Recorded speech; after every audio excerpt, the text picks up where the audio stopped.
রাসূল সাল্লাল্লাহু আলাইহি সাল্লাম বলেছেন, সিনফান মিন আহলিন নার লাম আরাহুমা, দুই শ্রেণীর মানুষ জাহান্নামে যাবে আমি তাদের দেখিনি। দুই শ্রেণীর মানুষ জাহান্নামে যাবে আমি তাদের দেখিনি। কওমুন মাহুম সায়াতুন, এক শ্রেণীর মানুষ তাদের হাতে থাকবে লাঠি, কাদনাবিল বাকার, গাভীর লেজের মতো, একদিক মোটা একদিক চিকন, তাদের হাতে লাঠি থাকবে। ইয়াদরিবু বিহান নাস, তা দিয়ে তারা মানুষকে মারবে। প্রশাসনের হাতে এরকম লাঠি থাকে। যারা কলেজ বিশ্ববিদ্যালয়ে পড়ে ধর্মের শিক্ষার নামে ঢং করে বেড়ায়, তাদের হাতে এরকম লাঠি থাকে। যারা দলীয় দাপট দেখায়, দাঙ্গাবাজি করে, ক্ষমতা দেখায়, জোর করে জমি দখল করে, জোর করে এলাকা দখল করে, মানুষের মান সম্মানের হানি করে, মানুষকে জোর করে অপমান করে জেল হাজতে দেয়, এদের হাতে এরকম লাঠি থাকে। এরা যেন মনে করে জাহান্নাম আমার জন্য অপেক্ষা করছে। জুলুম করে, দাঙ্গাবাজি করে, ক্ষমতা দেখিয়ে, তারপর দেখিয়ে বেশি দিন টিকা যায় না। ফেরাউন ডুবে গেছে, অতএব আপনার জন্য জাহান্নাম অপেক্ষা করছে, আপনি থামুন। আপনাকে আমি অনুরোধ করেছি, ক্ষমতা দেখিয়ে, দাঙ্গাবাজি দেখিয়ে, জুলুমবাজি করে, মানুষের প্রতি অন্যায় অবিচার করে, ক্ষমতা দেখিয়ে, মানুষকে জেল হাজতে দিয়ে, মানুষকে অপমান করে 1 মিনিট বাঁচার চেষ্টা করিয়েন না। নরম হয়ে, খুব নরম হয়ে থাকেন, মাটির মানুষ, মাটির মতো হয়ে থাকেন, ফলাফল ভালো। সময় অল্প। কালকে ছিল 40 বছর, আজকে দেখছেন 60। কালকে ছিল 60 বছর, আজকে দেখলেন 80। তার মানে বেশি সময় নেই, অল্প সময়। আদম সন্তানকে, অন্তত মুহাম্মদ সাল্লাল্লাহু আলাইহি ওয়াসাল্লামের উম্মতকে বেশি সময় দেওয়া হয়নি। অল্প সময় বাঁচতে এসে মানুষের ক্ষতি করে বাঁচার চেষ্টা করিয়েন না, মানুষকে অপমান করে বাঁচার চেষ্টা করিয়েন না, এর ফলাফল ভালো নয়। রাসূল সাল্লাল্লাহু আলাইহি ওয়াসাল্লাম বলছেন, কেউ যদি কারো মান সম্মানের হানি করে, তাহলে সেই দিন আসার আগেই যেন হাত ধরে সমাধা করে নেয়, যেদিন কোনো টাকা পয়সা থাকবে না। যেহেতু বিচারের মাঠে হাত ধরে ক্ষমাও হবে না, যেহেতু বিচারের মাঠে টাকা পয়সা দিয়ে বাঁচাও যাবে না, সেই দিন তখন নেকি দিয়ে বাঁচতে হবে। আমি একটা লোককে অপমান করেছিলাম, আমি এখন বাঁচবো কি দিয়ে? আমার নেকি দিয়ে। আমার নেকি দিতে দিতে যখন শেষ হয়ে যাবে, তখন আমি যাব জাহান্নামে, ও যাবে জান্নাতে। এটা হলো বিচারের মাঠে বিচারের পদ্ধতি। ওখানে টাকা পয়সা দিয়ে বিচার হবে না, ওখানে ক্ষমতা দিয়ে বিচার হবে না, ওখানে বিচার হবে নগদ নেকি দিয়ে। জালেমকে তার নেকি বুঝিয়ে দিয়ে তাকে জাহান্নামে যেতে হবে, এটাই হলো বিচার। যার কারণে দাঙ্গাবাজি করে কিছু করার চেষ্টা করিয়েন না। পৃথিবীর মানুষ শুনে রেখো, দুই শ্রেণীর মানুষ জাহান্নামে যাবে আমি তাদের দেখিনি। এক শ্রেণীর মানুষের হাতে থাকবে লাঠি, গাভীর লেজের মতো, একদিক মোটা একদিক চিকন, তারা মানুষকে এই লাঠি দিয়ে মারবে, ওরা জাহান্নামে যাবে। 2, নিসাউন, মহিলা, কাসিয়াতুন, কাপড় পরে থাকবে, আর ইয়াতুন, উলঙ্গ। তোমার মা ছোটবেলা পরে এখন বসে আছে, বলো এটা কি? যার হাত দেখা যায়, পেট দেখা যায়। আমি শাড়ি হারাম পোশাক বলিনি, শাড়ি পরা যায়। আমি বলেছি ভালো হবে সালোয়ার কামিজ মেক্সি চাদর পরেন। শাড়ি যদি পরেন তাহলে 2 ছাড়ের ব্লাউজ পরতে হবে, যার হাত হবে কবজি পর্যন্ত, নিচের দিক কোমরের নিচে চলে যাবে। 1.5 গজ কাপড়ের ব্লাউজ করতে হবে। আর শাড়ি পরলে পা মোজা পরতে হবে। বাইরে বের হলে শাড়ি পরে পা মোজা না পরে যদি অটোতে উঠে, তাহলে হাঁটু পর্যন্ত পা খুলে যাবে। এই পোশাক পরে তোমার মা বাইরে যেতে পারে না। আর এটা হচ্ছে পল্লী অঞ্চল, সারা গ্রামের সবাই নাকি চাচা, সবাই নাকি ভাই, সবাই নাকি বাপ, সবাই সবার সাথে কথা বলছে নির্দ্বিধায়। অবাক মনে করছেন যে আপনি এরকম করছেন যার জন্য পৃথিবীর সবাই করছে, এরকম কথা ঠিক নয়। আপনি বগুড়া জামিলে যান, এক শ্রেণীর মানুষ আছে, এক শ্রেণীর পরিবার আছে, ওদের পরিবারের, ওদের মহিলাদের কাপড় পুরুষ দেখে না। যদি পুরুষ দেখে নেয় তাহলে সেই কাপড় তারা আর পরবে না, তাকে আগুন দিয়ে জ্বালিয়ে দেবে। আপনার স্ত্রী আপনার মেয়ে নগ্ন হয়ে চলছে, যার কারণে আপনি বলছেন পৃথিবীতে সবাই এরকম।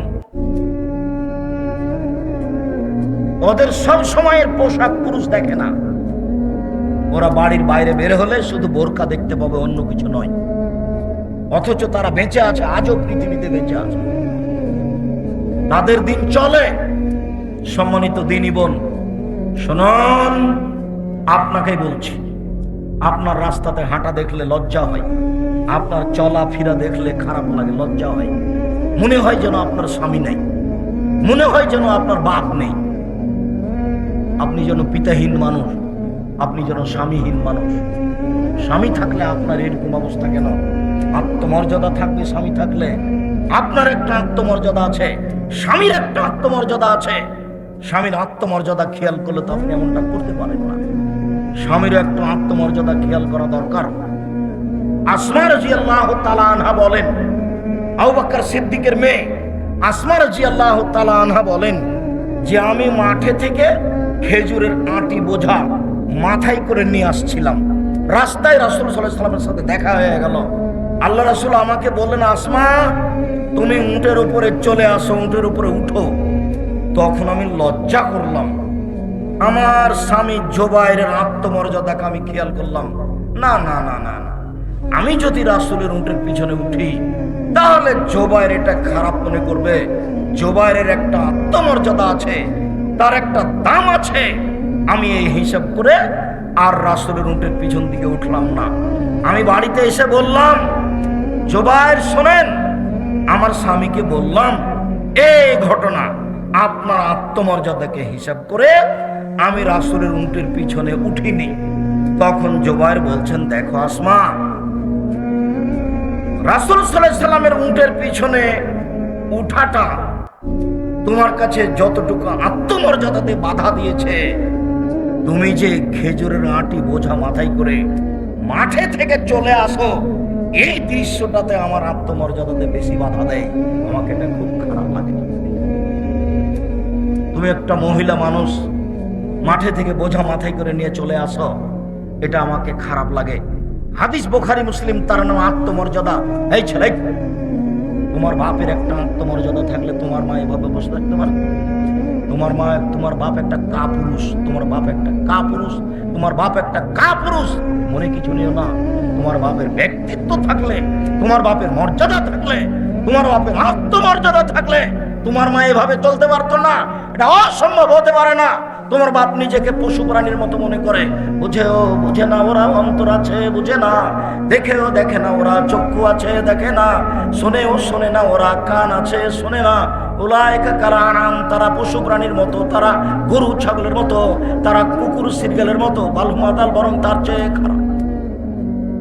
তোমার পিতা পশু প্রাণীর মতো নিজেকে মনে করে। ব্যক্তিত্ব থাকলে এইভাবে স্ত্রী ঘুরতে পারে? যেইভাবে চোখ ঘুরে বউ সেভাবে ঘুরে, চোখ যেভাবে ঘুরে বউ সেভাবে চলে। তার নাম ক্ষমতা, তার নাম ব্যক্তিত্ব, তার নাম আত্মমর্যাদা। রাসূল সাল্লাল্লাহু আলাইহি সাল্লাম বলেন, নিসাউন, মহিলা, কাসিয়াতুন, কাপড় পরে থাকে, আর এতুন, উলঙ্গ। তোমার মার পোশাককে আল্লাহ নবী উলঙ্গ বলেছেন, আর তোমার বোনের পোশাককে আল্লাহ রাসূল উলঙ্গ বলেছেন।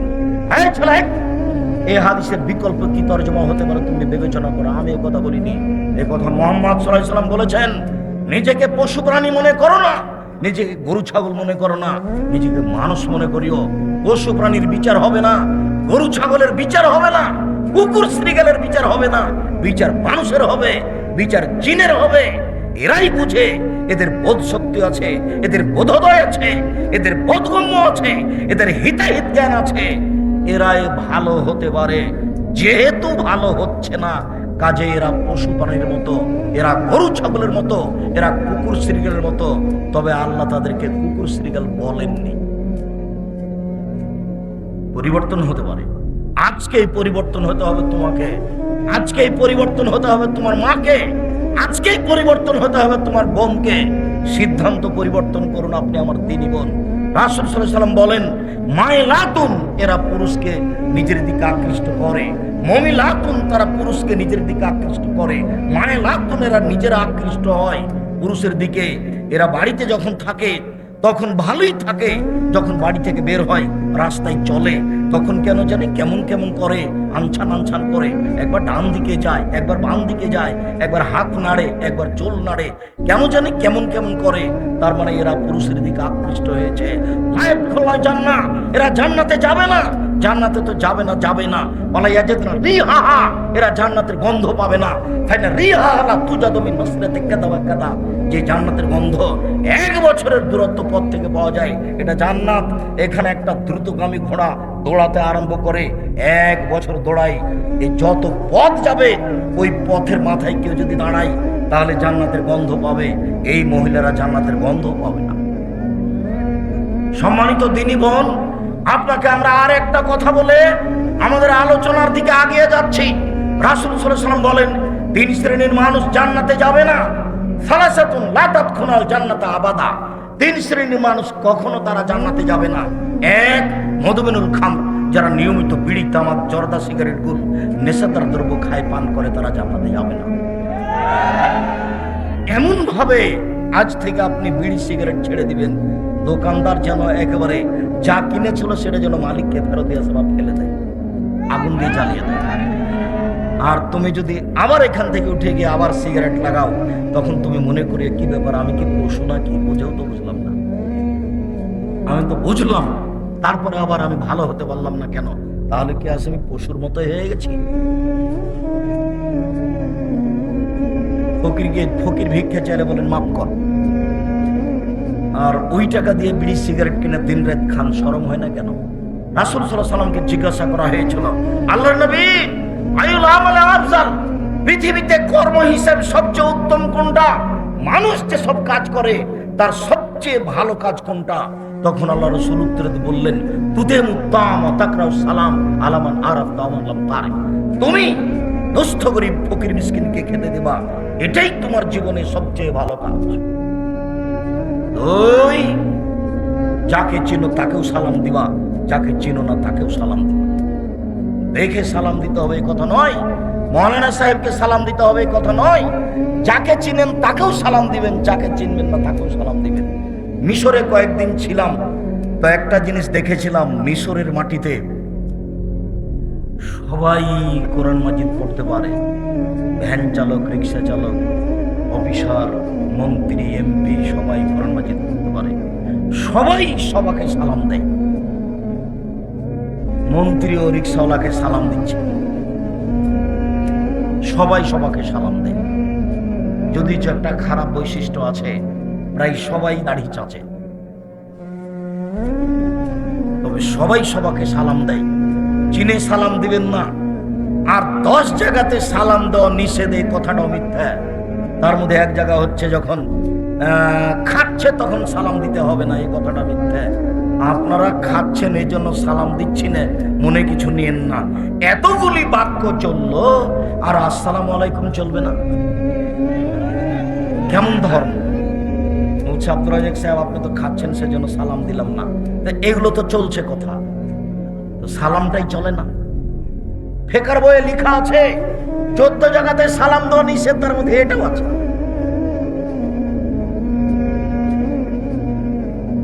পাবনা যাচ্ছি তো এক লোক অজু করছে, আমি সালাম দিয়েছি, তা আমাকে বলছে অজু করার সময় সালাম দেওয়া যায় না। আমি বলছি যে কোথায় আছে? আছে। কোথায় আছে? আছে। তারপর অনেক কথা, আল্লাহ মাফ করো, অজু করার সময় সালাম দেওয়া যায় না, এ কোন কথা? রাসূল সাল্লাল্লাহু আলাইহি ওয়াসাল্লাম বলছেন যাকে চিনো তাকেও সালাম দিবা, যাকে চিনো না তাকেও সালাম দিবা। মোবাইলের রিং হচ্ছে, অন করে দিয়ে আপনি সালাম দেন।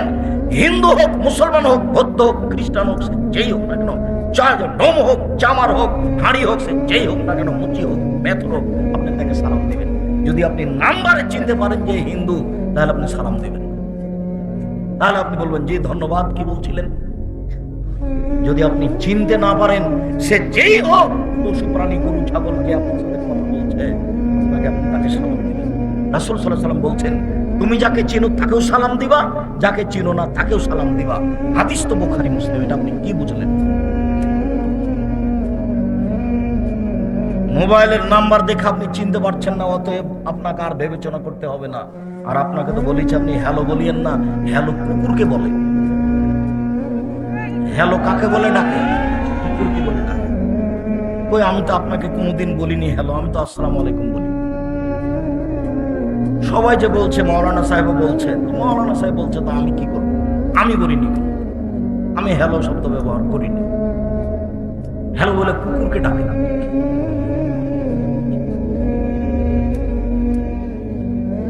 আপনি যদি অন করেন তাহলে এটা দিয়ে করবেন। বলছিলাম সম্মানিত দিনী ভাই বোন, সবচেয়ে উত্তম ভালো কাজ রাসূল সাল্লাল্লাহু আলাইহি ওয়াসাল্লাম বললেন ফকির মিসকিনকে খেতে দাও। বিড়ি সিগারেট খেয়ে টাকাটা নষ্ট করলেন, আর ফকিরকে 10টা টাকা দেওয়ার জন্য আপনি ভারী মনে করলেন, বললেন যে মাফ করো, তা করবেন না। আমি তো জানি না আপনি জামিয়া সালাফিয়াতে টাকা পয়সা পাঠান কিনা। যদিও আমি বলেছি যে আপনার টাকা ছাড়াও জামিয়া সালাফিয়া গড়বে, কিন্তু আপনি তো নেয়ামতপুর থানার মানুষ, আপনি আমার কাছের মানুষ, আপনি আমার দিনী ভাই, আপনি আপনার দিনী বোন। আমি জানি না আপনার টাকা পয়সা জামিয়া সালাফিয়াতে খরচ হয় কিনা। মাসে 26 লক্ষ বেতন লাগে, তা আপনার কয়টা টাকা আছে এখানে? আমি বলেছি আপনার টাকা না হলে জামিয়া সালাফিয়া গড়বে ইনশাআল্লাহ। তবে আমি কথা বলেছি যে আপনার টাকা ছাড়া হয়ে যাক, এটা আমি চাইনি। পতিতালয়ের মহিলা যদি কুকুরকে পানি পান করে জান্নাত পেতে পারে, পতিতালয়ের মহিলা যদি কুকুরকে পানি পান করে জান্নাত পেতে পারে, তাহলে জামিয়া সালাফিয়া 10টা টাকা দান করে জান্নাত হবে ইনশাআল্লাহ। আপনাকে আমি জামিয়া সালাফের মুখপাত্র পত্রিকা মাসিক আল ইতিসাম পত্রিকা পড়তে বলেছি। 10 জন মুফতি আছে, একাধিক জন লোক আছে, কর্মচারী আছে, লক্ষ লক্ষ টাকা তার পিছনে খরচ হয়, আর আপনি 20, 25, 30 টাকা খরচ করেন না। কৃপণতা আমাকে দেখিয়ে আপনি মনে করিয়েন না যে আব্দুল রাজ্জাক সাহেবকে ঠগিয়ে দিয়েছি, এটা আপনি মনে করিয়েন না। আমি জীবন বাজি রেখে প্রাণপণে চেষ্টা চালিয়ে যাচ্ছি সঠিক ধর্ম জাতির সামনে পেশ করা, মুখে কলমে মিডিয়ায়। আপনি মূল্যায়ন না করলে আমার কিছু করার নেই। আপনাকে আমি বলেছি কোরআন মাজিদের গায়ে ভাবে লেখা আছে। আপনাকে আমি বলেছি বইয়ের নাম মুকশেদুল মুমিনিন, তার একটা হেডলাইন আছে যে অবিবাহিত ছেলে মেয়ের পড়া নিষেধ, যে দেখে সেই পড়ে, যে দেখে সেই পড়ে। তার মানে হেডলাইনটাই মিথ্যে, হেডলাইনই ঠিক হয়নি। এই ছেলে, এই বই পরিবর্তন করতে হবে, লেখকের জন্য ক্ষমা চাইতে হবে। শোনো, এই হেডলাইনের পরে লেখা আছে যা আল্লাহর হস্তে একটা সত্য কথা নয়, আর সব সরাসরি কোরআন মাজিদের বিরোধী। হেডলাইনের পরে লেখা আছে ভরা পেটে স্ত্রী মিলন হলে ছেলে ভ্যাংচা হয়, সফরের পূর্বে স্ত্রী মিলন হলে ছেলে টেরা হয়, চন্দ্র সূর্য গ্রহণে ছেলে স্ত্রী মিলন হলে ছেলে কানা হয়। হুবাহু কোরআন মাজিদের বিপরীত লেখা আছে কলমে, যার জন্য কলমের দাম আছে। মাসিক আল ইতিসাম পত্রিকাকে আপনাকে মূল্যায়ন করতে হবে। বলছিলাম যখন ইব্রাহিম আলাইহিস সালামের সাক্ষাৎ হয়ে গেল বাপের সাথে, আজরের সাথে, ইব্রাহিম আলাইহিস সালাম বলেন, আব্বা আপনাকে আমি বলেছিলাম আপনি আমার নাফরমানি করিয়েন না। তখন তার বাপ বলবে, বেটা আজ তুমি যা বলবে তাই মেনে নিব। তখন ইব্রাহিম আলাইহিস সালাম বলবেন, আজ আমি জান্নাতে যাব, আমার বাপ জাহান্নামে যাবে, এর চেয়ে বড় অপমান কি হতে পারে? তখন আল্লাহ উত্তরে বলবেন, ইব্রাহিম শুনুন, আপনার পিতা আমার নবী ইব্রাহিমকে মানেনি, অতএব তার জাহান্নাম হবে, এটাই ঠিক। বাপ যদি ভুল পথে থাকে, বেটা বিচারের মাঠে তাকে রক্ষা করতে পারবে না। কিয়ামতের মাঠ বড় কঠিন, যেখানে ইব্রাহিম আলাইহিস সালাম কোনো কাজে আসবেন না। কিয়ামত যত কঠিন, জাহান্নাম তার চেয়ে অনেক অনেক অনেক বেশি কঠিন। কি দিয়ে বুঝায় আপনাকে আমি জাহান্নাম কত কঠিন? মহান আল্লাহ বলেন, ফাম্মা মান সাকালাত মাওয়াজিনুহু, বিচারের মাঠে, ফাম্মা মান খাফফাত মাওয়াজিনুহু, বিচারের মাঠে যার নেকির পাল্লা হালকা হয়ে যাবে, তার থাকার জায়গা হবে অতীব গহ্বর হাবিয়া। মুহাম্মদ সাল্লাল্লাহু আলাইহি ওয়াসাল্লাম, আপনি বলতে পারেন হাবিয়া কি জিনিস? হাবিয়া নামক জাহান্নামের পরিচয় আপনার জানা আছে? আল্লাহ বলবেন, আমি বলি নারুন হামিয়া, তা হচ্ছে জ্বলন্ত উত্তপ্ত আগুন। জাহান্নাম বলতে উত্তপ্ত আগুনকে বলা হয়। মহান আল্লাহ বলেন, কাল্লা লা ইউমবাদান্না ফিল হুতামা ওমা আদরাকা মাল হুতামা, অবশ্যই তাকে চূর্ণ বিচূর্ণকারী হুতামা নামক জাহান্নামে নিক্ষেপ করা হবে। মুহাম্মদ সাল্লাল্লাহু আলাইহি ওয়াসাল্লাম, আপনি কি বলতে পারেন চূর্ণ বিচূর্ণকারী হুতামা নামক জাহান্নাম কি? এবার যাই, বসো, একটু ধৈর্যের পরিচয় দিবেন। ধৈর্যকে ঘোড়ার ডিম মনে করিয়েন না। ধৈর্য একটা শব্দ নয়, ধৈর্য একটা বাস্তবায়নের কিছু। ধৈর্য শব্দ নয়, ধৈর্য হচ্ছে বাস্তবায়নের কিছু। অতএব কথাকে মূল্যায়ন করবেন।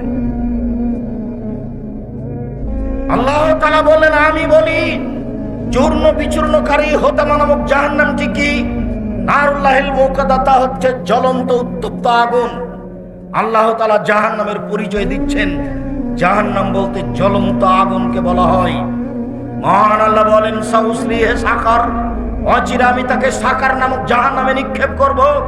ওমা আদরাকা মা সাকার, মুহাম্মদ সাল্লাল্লাহু আলাইহি ওয়াসাল্লাম বলতে পারেন সাকার নামক জাহান্নামটি কি? আল্লাহ বলছেন, লা তুবকি ওয়ালা তাদার। সাকার এমন একটি জাহান্নাম যে মানুষকে ছাড়বেও না, যে মানুষকে মারবেও না, তার নাম জাহান্নাম। এই কথাটা আল্লাহ তাআলা অন্য জায়গাতে বলেন, লা ইয়ামুতু ফিহা ওয়ালা ইয়াহইয়া। মানুষ জাহান্নামে মরবেও না, মানুষ জাহান্নামে বাঁচবেও না। আল্লাহ তাআলা এই কথাটা অন্য জায়গাতে বলেন এইভাবে, ওয়ায়াতিহিল মাউতু মিন কুল্লি মাকানিন ওয়া মা হুয়া বিমাইয়িত। জাহান্নামে মানুষকে মরণ চতুর্দিক থেকে ঘিরে ধরবে, কিন্তু মরবে না, তার নাম জাহান্নাম। কয়েকটা আয়াত দিয়ে আপনাকে আমি জাহান্নামের পরিচয় দিচ্ছিলাম।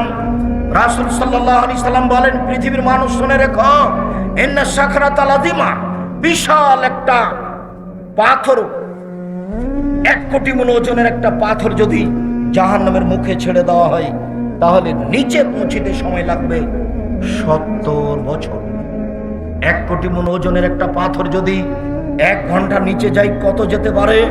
1 দিন যদি নিচে যায় কত যেতে পারে? যদি 1 বছর নিচে যায় কত যেতে পারে? 70 বছর নিচে গেলে কত যাবে আপনাকে আমি বুঝাতে অক্ষম জাহান্নাম কত গভীর। সম্মানিত দিনী ভাই বোন, জাহান্নামের নিচে থাকবে যারা মুনাফিক, তারা। হিন্দু জাহান্নামে যাবে, তবে সবচেয়ে নিচে থাকবে, এই কথা আল্লাহ বলেন। যারা মুনাফিক, দোকানে বসে মানুষের বদনাম করে, এরাই হলো মুনাফিক। এর কথা ওকে লাগায়, এরাই হলো মুনাফিক। ঝগড়া করলে অশ্লীল কথা বলে, এরাই হলো মুনাফিক। মানুষের ক্ষতি করে, যে এরাই হলো মুনাফিক। আজান হয়ে গেছে তবু মসজিদের সামনে না গিয়ে, মসজিদে না গিয়ে দোকানে বসে গল্প করে, এরাই হলো মুনাফিক। মুনাফিক জাহান্নামের সবচেয়ে নিচে থাকবে, এই কথা আল্লাহ তাআলা বলেন। জাহান্নামের পরিচয় দিতে গিয়ে জাহান্নামীদের একটু পরিচয় দিই। রাসূল সাল্লাল্লাহু আলাইহি সাল্লাম বলেন, একজন জাহান্নামীর গায়ের চামড়া হবে 42 হাত মোটা। রাসূল সাল্লাল্লাহু আলাইহি সাল্লাম বলেন, একজন জাহান্নামীর দাঁত হবে উহুদ পাহাড়ের সমান। উহুদ পাহাড় 4 কিলোমিটার প্রশস্ত, 8 কিলোমিটার লম্বা। নিচে কত আছে তা মানুষ জানে না। রাসূল সাল্লাল্লাহু আলাইহি সাল্লাম বলেন, একজন জাহান্নামীর উরু রান হবে বাইজা পাহাড়ের সমান, যার দৈর্ঘ্য হচ্ছে 39 কিলোমিটার লম্বা। সম্মানিত দিনী ভাই বোন, রাসূল সাল্লাল্লাহু আলাইহি সাল্লাম জাহান্নামীদের পরিচয় দিতে গিয়ে বললেন, একজন জাহান্নামীর বসার জায়গা হবে মক্কা থেকে মদিনা 450 কিলোমিটার পথ।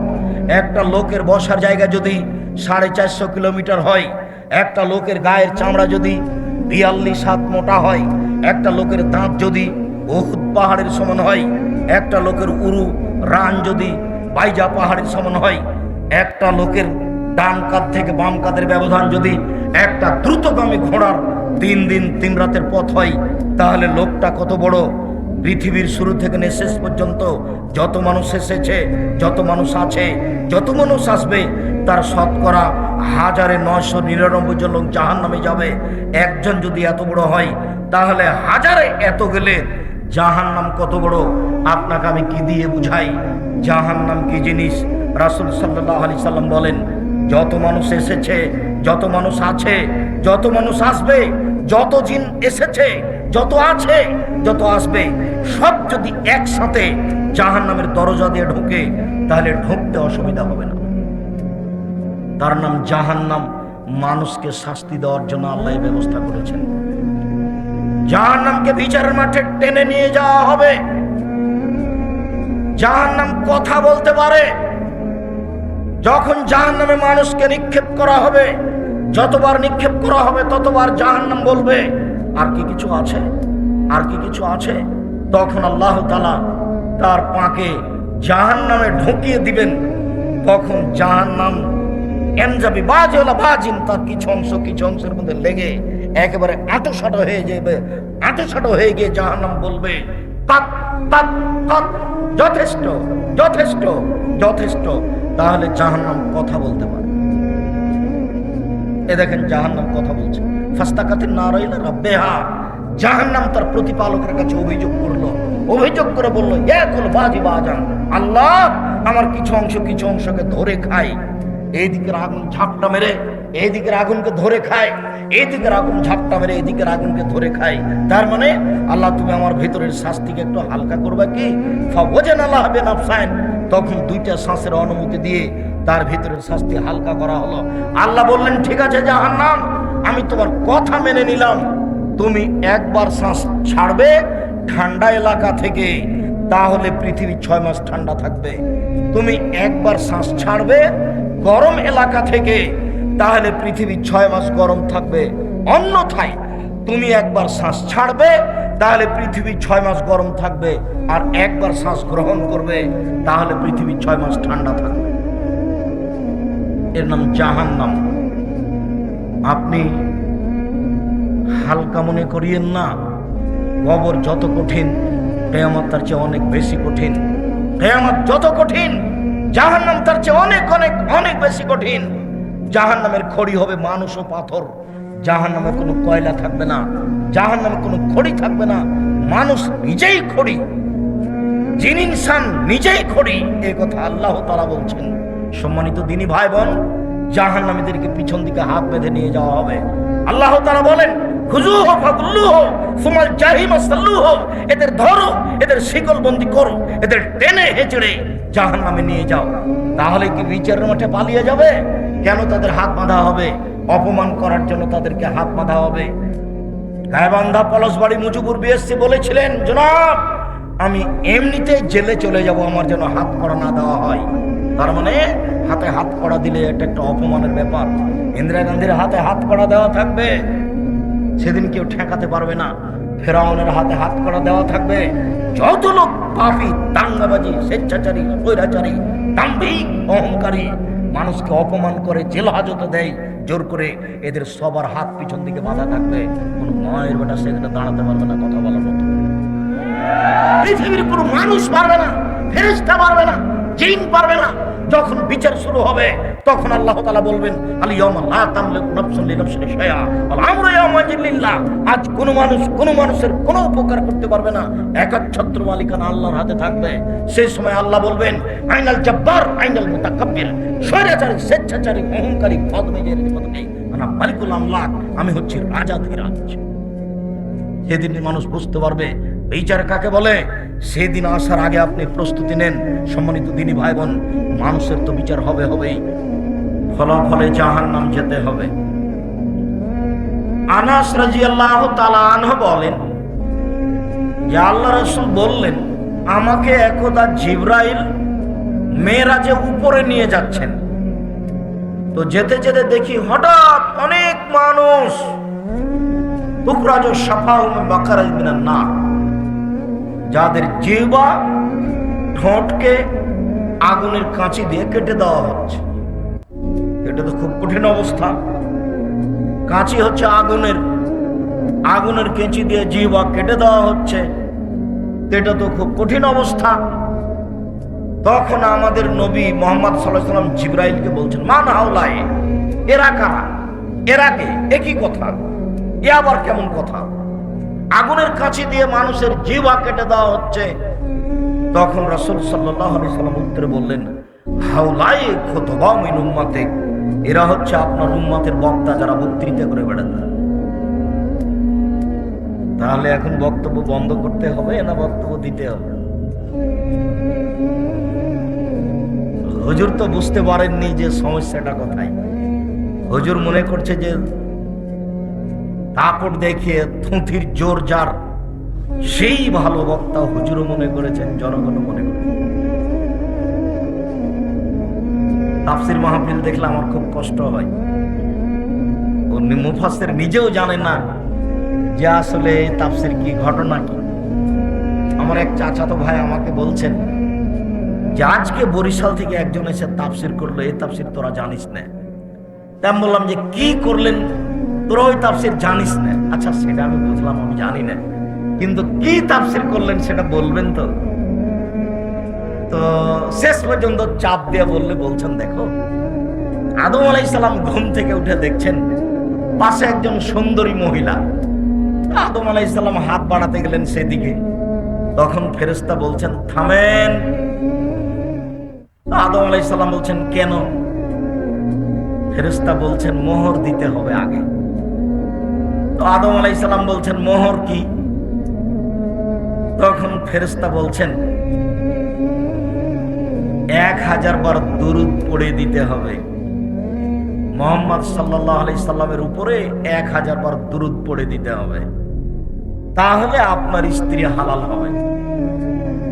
আল্লাহ বলছেন সূরা বাকারাতে যে আমি আদমকে সব কিছু শিখিয়ে দিয়েছি। পৃথিবীর সবচেয়ে বড় শিক্ষিত মানুষ হলেন আদম আলাইহিস সালাম। আদম আলাইহিস সালামের চেয়ে বড় শিক্ষিত মানুষ পৃথিবীতে কেউ নেই। আদম আলাইহিস সালাম পৃথিবীর সব কিছু জানতেন। শুধু জানা নয়, দেখার সাথে সাথে তিনি বলতে পারতেন যে কোন কাজে লাগবে। একটা গাছ দেখার সাথে সাথে তিনি বলতে পারতেন যে এই গাছটাতে কি উপকার আছে, এটা তিনি বলে দিতে পারতেন। পৃথিবীর সবচেয়ে বড় শিক্ষিত মানুষ আদম আলাইহিস সালাম। আল্লাহ বললেন ওয়া আল্লামা আদামাল আসমা কুল্লাহা, পৃথিবীতে যা কিছু আছে সব কিছুর নাম আল্লাহ তাআলা আদমকে শিখিয়ে দিয়েছিলেন। কুল্লাহা, এমন কোনো কিছু পৃথিবীতে ছিল না যেটা আদম আলাইহিস সালাম জানতেন না। অত্র আয়াত প্রমাণ করে। তো নিজের বউকে কিভাবে হালাল করতে হবে সেটাই তিনি জানতেন না। আরে মুফাসসির হলে কি এত বেকুব বেখিয়াল হতে হয়? ধর্ম কি পাগল হয়ে গেছে? धर्म की राजशाही चांपानेर हवाई लड्डू, दोनों हाथ में लड्डू है, जो चाहे उसको खा ले, जो चाहे उसको छोड़ दे। এদেশে একটা বই পাওয়া যায়, বইয়ের নাম হচ্ছে তাফসির কি মিথ্যা হতে পারে। বইয়ের নাম কি? তাফসির কি মিথ্যা হতে পারে। জিজ্ঞাসাবোধক নাম যে তাফসির কি মিথ্যা হতে পারে, কিন্তু ওই বইয়ে যা তাফসির আছে সবই মিথ্যে, একটাও সত্য নয়। অথচ মাওলানা সাহেব ওই তাফসির জনগণের সামনে করছেন। সেই তাফসির আমি করতে আসিনি। আপনি বাদাম খাবেন আর তাফসির শুনবেন, এটা করিয়েন না, আমি কষ্ট পাবো। আমি আপনার জন্য এসেছি। সম্মানিত দিনী ভাই বোন, যে যেখানে আছেন চলাচল বন্ধ করে, কথাবার্তা বন্ধ করে গুরুত্বপূর্ণ আলোচনা শোনার জন্য চেষ্টা করুন। কবর যত কঠিন, কিয়ামত তার চেয়ে অনেক অনেক অনেক বেশি কঠিন। কিয়ামত যত কঠিন, জাহান্নাম তার চেয়ে অনেক অনেক অনেক বেশি কঠিন। উসমান রাদিয়াল্লাহু তাআলা আনহু যখন কবরের পাশে দাঁড়াতেন, ওয়াকাফ আলা কবরিন, যখন তিনি কবরের পাশে দাঁড়াতেন তখনই তিনি কাঁদা আরম্ভ করতেন। হাত্তা ইয়াবুল্লাহ লাইয়াতাও, কেঁদে তিনি তার দাড়ি ভিজিয়ে ফেলতেন। তাহলে কবরের পাশে দাঁড়ালেই তার দুই চোখের পানি ঝরঝর ঝরঝর করে ঝরে আসত। তাকে বলা হলো তাজকুরুল জান্নাত ওয়ান নার ফালা তাবকি ওয়া তাবকি মিন হাযা, আপনি নিজে জাহান্নাম জান্নাতের কথা বলেন, তাতে আপনি কান্নাকাটি করেন না, কিন্তু যখনই আপনি কবরের পাশে দাঁড়ান তখন আপনি এত কাঁদেন কেন? যার কারণে দু চোখের পানি ঝরে আপনার দাড়ি ভিজে যায়। এইভাবে আপনি কান্নাকাটি কেন করেন?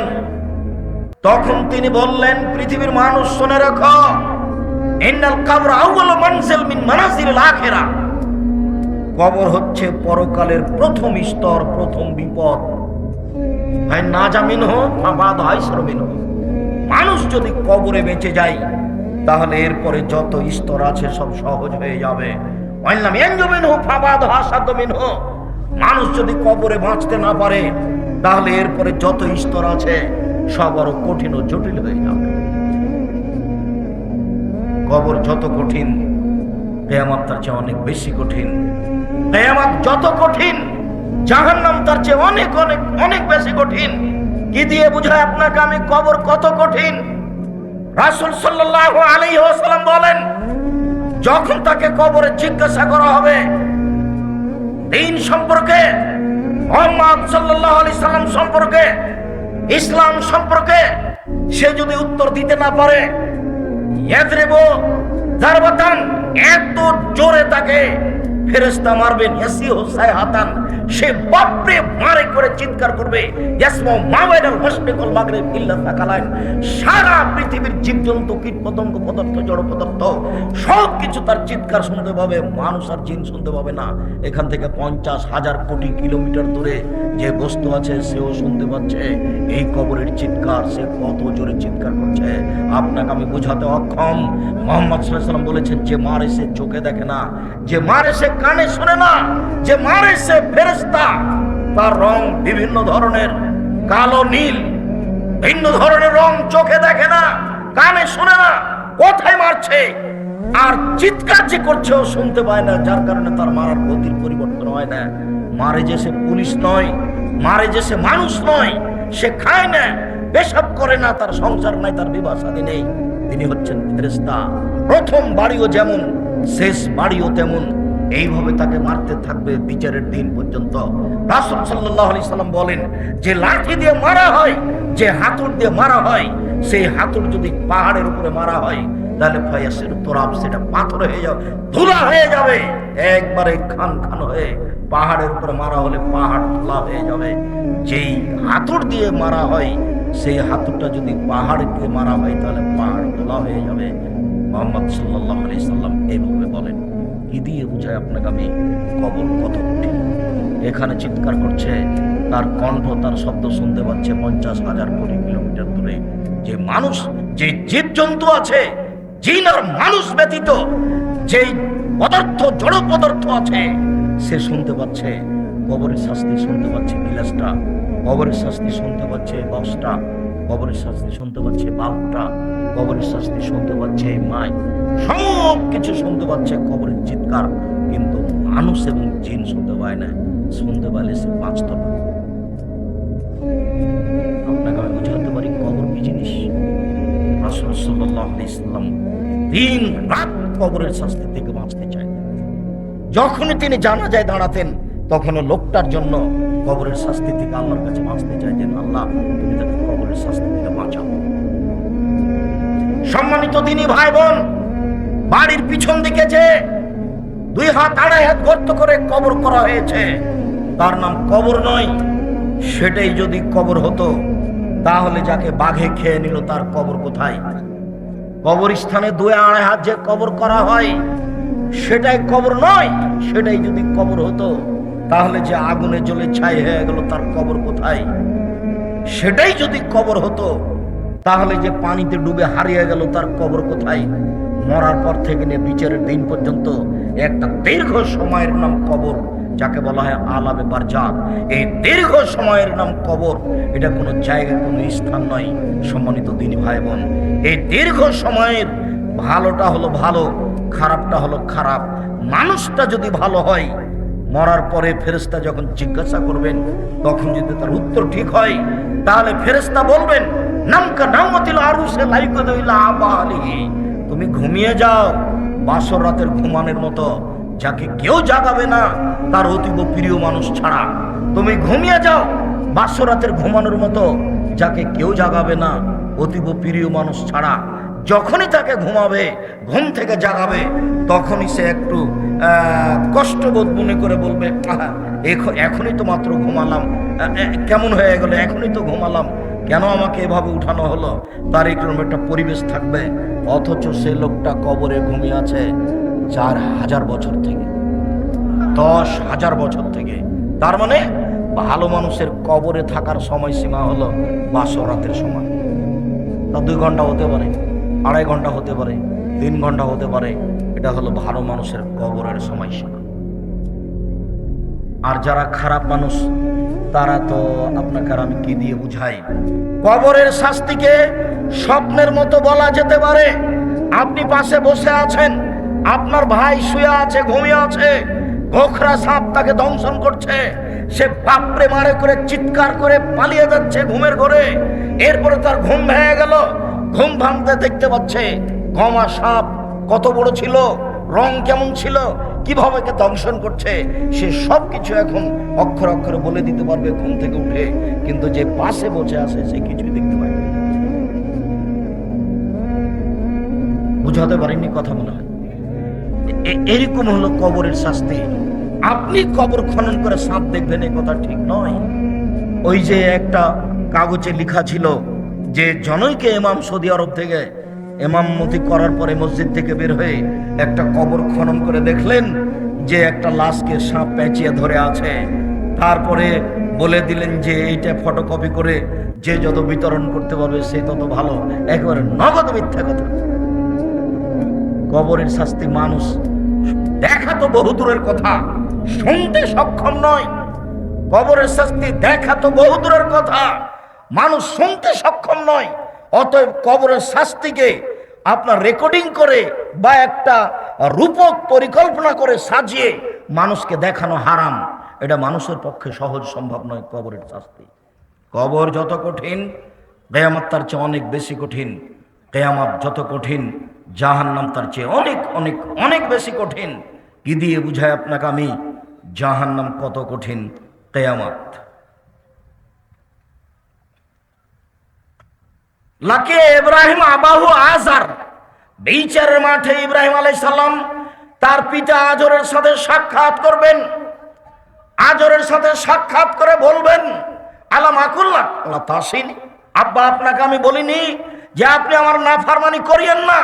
কতবার বলেছিলাম আব্বা আপনি আমার নাফরমানি করিয়েন না, আপনি আমার কথা শোনেন, আপনি আমার কথা শোনেন।